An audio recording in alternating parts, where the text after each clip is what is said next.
তো হোমিজ যেমনটা আমরা আগের পর্বে দেখেছিলাম যে কিনমো অ্যাডভাইজারের গাইডেন্স নিয়ে 5 এলোমেরি ডিভাইন ট্রেজারিস আনলক করে ফেলে।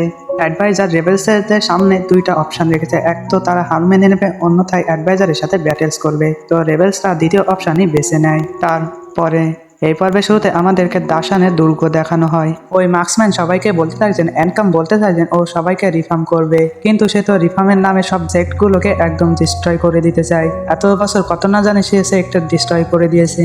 অনেক হয়েছে, আমাদেরও ধৈর্য আছে। এবার তো আমরা অ্যাডভাইজারকে মেরে তাদের রিফর্ম এখানে থামিয়ে দিব। ঠিক তখনই ওখানে একটা লেডির এন্ট্রি হয়। সে বলতে থাকছেন পুরুষের কথা কখনো বিশ্বাস করতে নেই, আর যে পুরুষ নিজের চেহারা মাস্কের পিছনে লুকিয়ে আছে তো তাকে তো মোটে নয়। তুমি আমাদেরকে বলেছিলে যে তোমার সাথে হারমিট জেডের পুরনো বন্ধুত্ব, কিন্তু তুমি মাস্টার জেনকে মারার জন্য অ্যাডভাইজারের সামনে পাঠিয়ে দিয়েছো। এই লেডি তার কথা বলছে আগের পর্বে অ্যাডভাইজারের সাথে যার ফাইট হয়েছিল। তুমি দেখাচ্ছ তুমি অ্যাডভাইজারের বিরুদ্ধে, কিন্তু তুমি তো রয়্যাল ফ্যামিলির সাথে ভালো সম্পর্ক রেখেছো। তুমি যে থালে খাবার খাও সেই থালকে সিদ্ধ করো। এই লেডির নাম কি ইউ ডায়ুন, এই লিচিং সেক্টের মাস্টার। সে তার অরা রিলিজ করে বলতে থাকছেন আমাদের অনেক ছোট সেক্টগুলো ডিস্ট্রয় হয়ে গেছে। এটা শুনে ও মার্কসম্যান বলতে থাকছেন কিছু পাওয়ার জন্য তো কিছু হারাতে হবে। ডাসুতে অ্যাডভাইজারের অনেক বড় হার হয়, এই ক্ষত সারানোর জন্য সে অবশ্যই দাসিয়াংয়ে পৌঁছে যাবে। এই কথা শুনে ডায়ুন বলতে থাকছেন আচ্ছা তুমি আমাদের ডাবার গুতির মতন ইউজ করতে চাও। ঠিক তখনই তার নজর পড়ে ওই 3 মনস্টারের উপর। তাদেরকে দেখে বলতে থাকছেন এরাও কি আমাদের পক্ষে? তো ও মার্কসম্যান বলতে থাকছেন হ্যাঁ, বিশ্বাস করো এই ব্যাটেল অনেক স্মরণীয় হবে। অন্যদিকে আমাদের অ্যানকামের আর্মিদেরকে দেখানো হয়। অ্যাডভাইজার খবর পায় তার 1 million bird army arm country তাদের কবজায় নিয়েছে, সাথে উইন কান্ট্রিও ইলেকট্রয়েড আর্মি ইনে কান্ট্রি কবজায় নিয়ে নিয়েছে। অ্যানকাম যখন আক্রমণ করে তখন তারা চারদিক থেকে আক্রমণ করে। এখানে তো অ্যানকাম খুব সহজেই ব্যাটেলগুলো জিতে যাচ্ছে। এটা শুনে জেনারেল বে বলতে থাকেছেন আমাদের উচিত হবে না ডাসিয়াং কান্ট্রিতে যাওয়া। কিংবা বলতে থাকেছেন ডাসিয়ান তো বাঘের গুহা, আর আমরা হলো অ্যানকামের সামান্য ডিসাইপাল, আমাদের উচিত এখান থেকে ফিরে যাওয়া। অ্যাডভাইজার বলতে থাকেছেন বাঘের গুহা, তুমি তো একটা সুন্দর এক্সাম্পল দিয়েছো। ডাসিয়াং তো একটা ভয়ানক জায়গা, তোমাদের তো ওখানে যেতেই হবে। তোমরা ওখানে যে অনেক কিছু এক্সপ্লোর করতে পারবে। এখানে আমরা শিয়াংকে দেখতে পাই যে কিনা কিছুক্ষণ আগে কিন্মুর সাথে ডিসকাস করেছিল। সে কিন্মুকে বলেছিল যে ডাসিয়াং ব্যাটেল অনেক ভয়ানক হবে, কিন্তু অ্যাডভাইজার চাই আমাদের হেভেলি ডেমনসেটকেও এখানে বলে নাও, যাতে আমরা অ্যাডভাইজারের পক্ষ নিয়ে যুদ্ধ করতে পারি। 90% সেট অ্যানকামের বিরুদ্ধে। আমরা যদি অ্যানকামের পক্ষ নিই তাহলে এই মার্শাল ফল্টে আমাদের অনেক বদনাম হবে। কিন্মু বলতে থাকে যে আমাদের সেক্টের নাম হলো হোলি সেক্ট, কিন্তু সবাই হেভেলি ডেমন সেক্ট নামে সবাই চেনে। আমাদের নামের আগেই তো ডেমন রয়েছে, তাহলে আমাদের ইজ্জত কোথায়? কিন্মু বলতে থাকে যে আমাদের হেভেলি ডেমন সেক্টের প্যাট্রিয়া তার টিচিং অ্যাডভাইজারকে কেন দিয়েছে। তোরে সে বলে অ্যাডভাইজার জন্য এই দুনিয়ায় পরিবর্তন নিয়ে আসে, যে কারণে প্যাট্রিয়া অ্যাডভাইজারকে পরামর্শ দিয়েছে যাতে আমাদের মতন অ্যানকামও হোলি সেক্ট হয়ে যায়। কিন্মু বলে ভাবো অ্যাডভাইজার যদি ফেল হয়ে যায় তাহলে আমাদের প্যাট্রিয়া সমস্ত প্ল্যানের উপর পানি ঢেলে যাবে, যে কারণে তিনি আমাকে এবং তোমাকে এই এম্পিরিয়াল একাডেমির অংশ বানিয়েছে, যাতে অ্যাডভাইজার যদি পথভ্রষ্ট হয়ে যায় তাহলে আমরা অ্যাডভাইজারকে শেষ করে দিতে পারি। তাকে যে করেই হোক আমাদের সেক্টের মতন অ্যানকামকে হোলি সেক্ট বানাতে হবে। তিনি যদি এমনটা না করেন তাহলে আমাদের ডেমন সেক্ট এবং আমাদের কাজ হলো তাকে শেষ করে দেওয়া। এখানে শিশিয়ান বলতে থাকছেন তুমি আমাদের হোলি সেক্টর লিডার, তুমি যদি তোমার টিচিং ভুলে যাও তাহলে আমিও তোমাকে শেষ করে দেবো। এটা শুনে কিন্মু বলতে থাকছেন তুমি হলো আমাদের সেক্টর হোলি মেডেন, আমি যদি কখনো পথভ্রষ্ট হয়ে যায় তাহলে তোমার কাজ আমাকে শেষ করা। এখানে শিশিয়ান বলতে থাকছেন আমি হলাম শি ফ্যামিলি থেকে বিলং করি, আমাদের কাছে তো সেক্ট লিডারকে সেলে করার টেকনিক রয়েছে। রানিশি যেমন আগে সেক্ট লিডারকে সেলে করেছিল, কিন্মু যদি বেশি বাড়াবাড়ি করে তো আমি তাকে সেলে করে দেব। সিন প্রেজেন্ট টাইমে চলে আসে।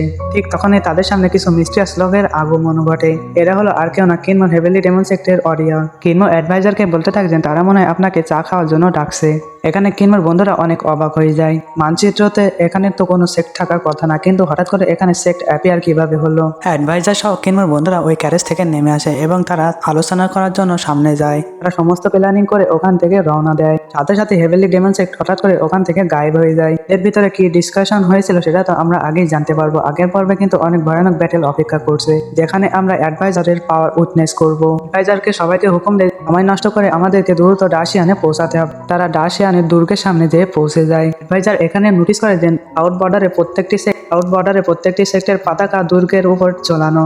অ্যাডভাইজার বলতে থাকে যে আমি যখন ওল্ড এরা ভিজিট করেছিলাম তখন আমি ওল্ড এরা অনেক সেটগুলোকে হারিয়ে দিয়েছিলাম, কিন্তু আমি তাদের পুরোপুরিভাবে এলিমিনেট করেছিলাম না। এটাই আমার সব থেকে বড় ভুল। বেঁচে থাকার সুযোগ দিয়েছি তারা আমার বিরুদ্ধে। আজকে ডাসিয়ানের রক্তের বন্যায় পুরো সিটি লাল হয়ে যাবে। অ্যাডভাইজার জেনারেল বেকে এখানে ক্যাম্প করার জন্য বলে, যার ফলে অ্যাডভাইজার কিনমো এবং তার বন্ধুদেরকে সাথে নিয়ে ডাসিয়াং এর দুর্গের দিকে রওনা দেয়। তাদের সামনে দরজা তো নিজেই খুলে যায়। দুর্গের ভিতরে আসে তারা তো তাদের চোখকে বিশ্বাস করতে পারছে না। ওখানে অনেকগুলো ওয়ারিয়ার সাথে তাদের ধর্মকর্ম অ্যাপিয়ার হয়েছিল। কিনমোর বন্ধুরা বলতে থাকছেন এরা তো সবাই হেভেলি র্যাঙ্কের এক্সপার্ট। ওই ধর্ম ফর্মগুলো কিনমোর বন্ধুদের দিকে রাগের দৃষ্টিতে তাকাতে থাকে। কিনমোর বন্ধুরা বলতে থাকছেন আমরা তো স্বপ্নে ভাবতে পারিনি এদের কাছে এত ভয়ানক জিনিয়াস রয়েছে। রাস্তায় কিনমোর সাথে দেখা হয় জাওনানের সাথে, তো কিনমোকে দেখে এখানে রাগে ফুলতে থাকে। এখানে মং সেন বলতে থাকে এটা তো জাওনানের স্নেক, হঠাৎ করে এর উপরে মেয়ে কিভাবে আসলো। এখানে জাওনান কিনমোকে বলতে থাকছেন তুমি কতক্ষণ পর্যন্ত অ্যাডভাইজার পিছনে লুকিয়ে থাকবে। তখনই লেডি ডাইওনের আওয়াজ আসে, সে বলতে থাকছেন অ্যাডভাইজার আমাদের সামনে দুটো অপশন রেখেছে, এক তো তাদের সামনে আমরা সারেন্ডার করব, অন্যথায় আমরা মার্শাল রুলস অনুযায়ী তার সাথে ব্যাটেলস করব। আমরা সেকেন্ড অপশনকে চুজ করেছি, এখানে আমাদের সাথে লাইফ অ্যান্ড ডেথ ব্যাটেল হবে। আমরা মরবো না হলে অ্যাডভাইজারকে আমরা এই অ্যারেনায় আসার জন্য রিকোয়েস্ট করছি। তো অ্যাডভাইজারও মাউন্টেন পিকের উপর পৌঁছে যায়। ওই মার্কসম্যান বলতে থাকছেন হেভেন্সের নিচে যদি কোনো পাওয়ারফুল ব্যক্তি থাকে সেটা হলো আপনি, আপনার রেপুটেশন তো কারোর সাথে ম্যাচ করে না, কিন্তু আপনার সাথে এত কমলো কেন। তো অ্যাডভাইজার কুল আন্দাজে বলতে থাকে যে এই কয়জনই তোমাদের জন্য যথেষ্ট।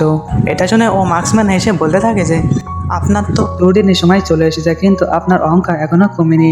আপনি অনেকগুলো ব্যাটেল জিতেছেন, যে কারণে আপনার এই অহংকার আপনার সাথে মানায়। লি কান্ট্রি এবং লিজা পিরিপিক্সলে আপনি বড় জিত হাসিল করেছেন, এতে তো আপনার অহংকার আরো বেশি বেড়ে গেছে। আপনার অহংকার এতটাও উচিত। ঠিক তখনই ওখানে ঠান্ডা বাতাস বইতে শুরু করে এবং চারিদিকে স্নোফলস পড়তে থাকে। তো কিনমোর বন্ধুরা অনেকটা প্যানিকড হয়ে যায়। এখানে লেডি ডায়ন তার শ্যাডো ফর্ম অ্যাক্টিভেট করে দেয়, যেটা কিনা অনেক বেশি ভয়ঙ্কর ছিল। শিয়ান বলতে থাকছেন এ তো কাল্টিভেশনে যে র্যাঙ্কে পৌঁছে গেছে, এ তো কিছুদিন পরে ইমমর্টাল র্যাঙ্কে অ্যাসেন্ট হয়ে যাবে। দেখতেই দেখতে ওখানে একের পর এক অনেকগুলো ধর্মা ফর্ম অ্যাপিয়ার হতে থাকে। প্রত্যেকটা ওয়ারিয়ার নিজের ফ্যাকশনের লিডার ছিল, আর এরা প্রত্যেকে ডিভাইন ব্রিজ র্যাঙ্কের কাল্টিভেটার। এদের ধর্মা ফর্ম দেখতে মানুষও অনেকটা প্যানিকড হয়ে যায়। আমার তো মনে হয় তাদের সাথে মোকাবেলা করার জায়গায় আমরা তো তাদের একটা অ্যাটাকে আমাদের খেল এখানেই শেষ হয়ে যাবে। এখানে কিনমো কোনো উত্তর দেয় না। কিনমো ভাবতে পারেনি এতগুলো পাওয়ারফুল লোক অ্যাডভাইজারের বিরুদ্ধে। এখানে অ্যাডভাইজার ডায়ন কে বলতে থাকছেন আপনি লিজি প্যালেসের মাস্টার, শুনেছিলাম আপনার লি হিং শ্যাং শোর টেকনিক অনেক বেশি ফেমাস। এই টেকনিক আপনাকে হেভেন্স থেকে পাস ডাউন করা হয়েছে। আপনার লিসিং প্যালেস ফিমেল ডিসাইপলের জন্য ফেমাস। আপনার তো কোনো পুরুষকে অ্যাডমিশন দেন না। আপনি আপনার সেক্টরে সমস্ত মেয়েদেরকে ফিলিংস থেকে আলাদা করে দিয়েছেন, যার ফলে সে বিগাসেটকে বলতে থাকছেন আপনাদের হার্ডি ফাউন্ডের অনেক বেশি চর্চা। অন্যদিকে আমাকে কক্স ইমর্টাল সেক আমাকে অনেক অবাক করে দিয়েছে। আমি আপনার টেকনিকের প্রশংসা করবো না, কারণ এটা অনেক বেশি ব্রুটাল। তারপরে অ্যাডভাইজার বলতে থাকছেন থ্রি ওয়াটারফোর্ডে ড্রাগন ট্রান্সফরমেশন আর্ট আমার অনেক পছন্দ হয়েছিল। অন্যদিকে গ্রেট হিরো মার্শাল টেম্পার মন্ত্র এবং সিলিং এ ফেমাস। তারপরে অ্যাডভাইজার নাইন লেডারের গেট সম্পর্কে বলতে থাকে তোমরা তো সোল সামানিং গাইডের জন্য ফেমাস। ওখানে ট্রু লর্ড ডাউজন মেডিসিনের ইউজ করে এই দুনিয়াকে বাঁচিয়ে এসেছে। 10 বছর আগে আমি তাকে ইনভাইট করেছিলাম আমাদের এম্পেরার একাডেমিতে জয়েন করার জন্য। ডাউজন বলতে চাইছেন অ্যাডভাইজার তুমি সমস্ত ডাউ সেক্টগুলোকে ধ্বংস করতে চাও, যে কারণে আমি তোমার বিরুদ্ধে গেছি। অ্যাডভাইজার বলতে চাইছেন আমি ডাউ সেক্ট ডিস্ট্রয় করে অনেক মানুষকে হিল করতে চাইতাম। ডাউজন বলতে চাইছেন তুমি তোমার প্ল্যান অনেক ভালোভাবে এক্সিকিউট করেছো। আগে হাতে গোনা কয়েকজন মাত্র ফিজিশিয়ান ছিল, কিন্তু এখন পোকামাকড়ের মতন এখানে ফিজিশিয়ানও বেড়ে যাচ্ছে। আগে আমাদের কাছে যারা চিকিৎসা করতে আসতো তারা এখন নিজেরাই চিকিৎসা করে নিয়েছে। তুমি তো কেবল ফিজিশিয়ানদের ভিড় বাড়িয়েছো এবং আমাদের নাম ধুলে মিশে দিয়েছো। অ্যাডভাইজার বলতে চান একজন কিংবা দুইজন ফিজিশিয়ান হিলার হাজারো মানুষের চিকিৎসা করতে পারে না। যতক্ষণে তারা দুইজনের চিকিৎসা করবে ততক্ষণে দুইজন মারা যাবে, যে কারণে আমি এই দুনিয়ায় মেডিসিনের নল ছড়িয়ে দিয়েছি, যাতে 10 জনের ভিতরে একজন নিজেদের এবং অন্যদেরকে সাহায্য করার যোগ্যতা অর্জন করতে পারে। কিন্তু তুমি চাও মেডিসিনের নলেজ কিছু মানুষের ভিতরেই থাকো। তোমার এবং আমার ভাবনার ভিতরে আকাশ পাতালের পার্থক্য। তুমি এটা চাও কেবল কিছু মানুষকে সাহায্য করতে, আমি সবার সাহায্য করতে চাই। তারপরে অ্যাডভাইজার লিনশিয়ানকে জিজ্ঞাসা করতে থাকে আপনার বিদ্রোহ করার কারণ কি। আমারও একটা সেক্ট আছে, আমি সবসময় 5 এলুমেরি স্ক্রিপচার প্র্যাকটিস করেছি। আমি আমার পরিশ্রম বৃথা যেতে দেব না। আসলে এখানে যা সেক্ট চাই জেনে আছে তাদের টেকনিক তাদের কাছেই থাকুক, অন্যরা যেন জানতে না পারে। কিন্তু অ্যাডভাইজার চাই যেন সাধারণ মানুষ এবং সকলের জন্য এই টেকনিক সম্পর্কে জানতে পারে এবং তাদের দৈনন্দিন জীবনের সাথে এই টেকনিক জন্য তাদের সাহায্য করে। অ্যাডভাইজার চাই সকলকে সাহায্য করতে, অন্য সেক্ট মাস্টাররা তাদের টেকনিক যেন তাদের সেক্টরের মানুষরাই কেবল জানে, যে কারণে সবাই অ্যাডভাইজারের বিরুদ্ধে। আর এই সমস্ত টিচিং কিন্তু ফেভেলি কেমন সেক্টরের প্যাট্রিয়ার কাছ থেকে নিয়েছে। এখানে অ্যাডভাইজার তার টিমকে বলতে থাকেন এবার আমি তোমাদের 3 জন স্পেশাল মানুষের সাথে পরিচয় করিয়ে দেব। তখনই একটা লেডি তার পয়জনাস স্মোক ফেলিয়ে তার ধর্মাফর্ম সমান করে নেয়। দ্বিতীয় মনস্টার তার স্পেশাল বিরাট স্পিন করাতে তার ধর্মাফর্ম সমান করে নেয়। এবার বলা হচ্ছে তৃতীয় ওল্ড মাস্টার, সে তার তলোয়ার আকাশের দিকে থ্রো করে তার ভিতর থেকে একটা জায়েন্ট শট ফর্ম করে নেয় এবং সে তার ধর্মাফর্ম অ্যাক্টিভেট করে নেয়। কিন্মো বলতে থাকছেন এই 3 মনস্টার আমাদের অ্যাডভাইজারের উপর আক্রমণ করেছিল, সে তো যেমন তেমন ভাবে তার জীবন বাঁচিয়ে নিয়েছে। 3 মনস্টার তো ডিভাইন ব্রিজ র্যাঙ্কের কাল্টিভেটার। তখনই তারা তাদের পাওয়ার অ্যাক্টিভেট করা শুরু করে দেয়। তাদের ওরা ফিল করে কিন্মো বলতে থাকছেন এরা তো অনেক ভয়ানক। এরা তো যে কোনো হ্যাভেন্সের ওয়ারিয়ারদেরকেও টক্কর দিতে পারবে।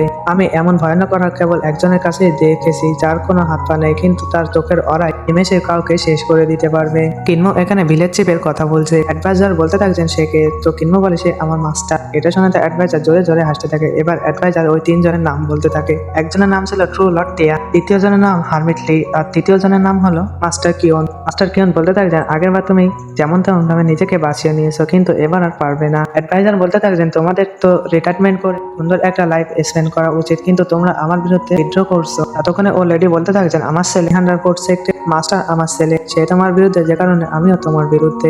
সেন বলতে থাকছেন অ্যাডভাইজার তোমার মনে আছে তুমি ডিস্ট্রয় করে ফেলেছিলে, আমি ওই কিংডমের ফাউন্ডার। এবার দ্বিতীয়জন বলতে থাকে আমার কোনো সলিড ব্যাকগ্রাউন্ড নেই, কিন্তু আমি কিউএন প্র্যাকটিস করি, আমি যতগুলো ইভিল কাজ করবো ততই আমি রাইজেস্ট হব। অ্যাডভাইজার বলতে থাকে আমি যে কোনো নীতিকে বোঝার জন্য সেটা স্টাডি করি, সাথে সাথে আমি অবজেক্ট স্টাডি করে তার নলেজ হাসিল করতে চাই, কিন্তু আমি তো কোনো নীতি ভাঙ্গিনি। আমি শুধু এটাই চাই যে সব সেটগুলো তার নলেজ সবার সাথে শেয়ার করে। বলো কেন তোমরা আমার বিরুদ্ধে চলে গেছো? আমি তো কারোর উপর কোনো ক্ষতি করিনি, তারপরেও কেন তোমরা আমার বিরুদ্ধে বিদ্রোহ করছো? যেখানে ওয়ার্ল্ড মনস্টার বলতে থাকছেন অ্যানকামে তোমার সম্মান অনেক বেশি বেড়ে যাচ্ছে, যদিও তুমি কাল্টিভেশনে সর্বোচ্চ শিখর আহরণ করনি, তারপরে একদিন তুমি এই দুনিয়ায় রাজ করবে, যে কারণে আমরা তোমাকে মারতে চাই। তো অ্যাডভাইজার কথা না বাড়িয়ে বলতে থাকছেন কে কে আমার বিরুদ্ধে। তখনই একজন বলতে থাকছেন আমার মো টেম্পল তোমার বিরুদ্ধে, বন প্রিন্সেক্ট, ফায়ার প্রিন্সেক্ট, মোলান গেট আর স্টার সিটি সিরিজ, এই সকল সেক্ট অ্যানকামের বিরুদ্ধে আমরা মরার আগ পর্যন্ত তোমার বিরুদ্ধে বিদ্রোহ করব। এটা শুনে ওই মার্কসম্যান বলতে থাকছেন দেখো পুরো দুনিয়া তোমার বিরুদ্ধে। অ্যাডভাইজার বলতে থাকছেন এই 10-15 হাজার মানুষ কিভাবে পুরো দুনিয়া হয়? তোমাদের মতন মানুষ যদি একবার মারা যায় তাদের এক্সিস্টেন্স শেষ হয়ে যায়, তোমাদেরকে কেউ মনে রাখে না, যে কারণে আমি এই সিদ্ধান্ত নিয়েছি এই দুনিয়ায় শান্তি কায়েম করার জন্য তোমাদেরকে শেষ করতে হবে। এখানে তারা সবাই রেগে যায়, একটা এয়ারে ফর্ম করতে থাকে। কিনমোর বন্ধুরা তো এটা দেখে প্যানিক হয়ে যায়। ওখানে অ্যাডভাইজার বলতে থাকছেন তোমরা তো মার্শাল ল অনুযায়ী আমার সাথে ফাইট করার কথা ছিল, কিন্তু তোমরা তো এখানে চিটিং করছো। মানে এখানে অ্যাডভাইজারের সাথে একা করে ফাইট করার কথা ছিল, কিন্তু অ্যাডভাইজারের উপর সবাই মিলে হামলা করছে। এখানে ওই মার্কসওয়ালা ওয়ারিয়র বলতে থাকে এখানে আমরা কেবল একটা নিয়মকে ফলো করবো, যেটা কিনা তোমার মৃত্যু। আমরা জেনে বুঝে এই প্রিজন সিল অ্যাক্টিভেট করে ফেলেছি, এখানে কি হবে বাইরের দুনিয়া এ সম্পর্কে জানতে পারবে না। তখনই অ্যাডভাইজার কিনমোকে ইশারা করে, তো কিনমো তার হেভেনলি ডেমন সেক্টর ব্যানার বের করে নেয়। এটা দেখে তো শিয়ান অবাক হয়ে যায়, আর এরই সাথে এই পর্ব এখানেই শেষ হয়ে যায়। Thank you for watching.